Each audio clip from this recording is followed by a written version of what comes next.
আকিকার মাংস ভাগাভাগি নিয়ে ফরিদপুরের সালথায় দুই দলের সংঘর্ষে বাড়িঘর ভাঙচুর ও লুটপাটের ঘটনা ঘটেছে। শুক্রবার রাতে ও শনিবার সকালে উপজেলার সোনাপুর ইউনিয়নের রাঙ্গারদিয়া গ্রামে দফায় দফায় এ সংঘর্ষের ঘটনা ঘটে। স্থানীয়রা জানান, শুক্রবার রাতে রাঙ্গারদিয়া গ্রামের ইউপি সদস্য নান্নর সমর্থক উজ্জ্বল মোল্লার সাথে জালাল মাতব্বরের সমর্থক ফারুক মোল্লার আকিকার মাংস ভাগাভাগি নিয়ে কথা কাটাকাটির এক পর্যায়ে সংঘর্ষের ঘটনা ঘটে।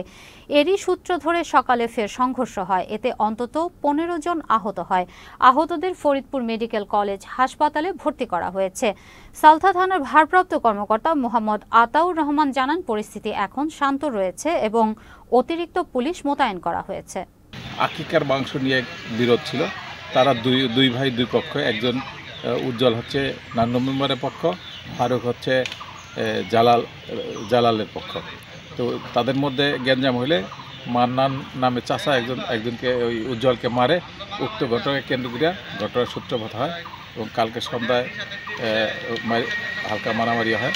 সেই ঘটনাকে কেন্দ্র করে অর্ধ সকাল 7 ঘটিকার সময় উভয় পক্ষ দেশের অস্ত্রশস্ত্রের সংঘর্ষে লিপ্ত হয়। খবর পেয়ে পুলিশ তাৎক্ষণিক ঘটনাস্থলে পরিস্থিতি নিয়ন্ত্রণ করে। বর্তমান পরিস্থিতি স্বাভাবিক, শান্ত আছে। অতিরিক্ত পুলিশ মোতায়েন আছে এবং আসামি গ্রেপ্তারের জন্য আমরা অভিযান অব্যাহত রাখছি।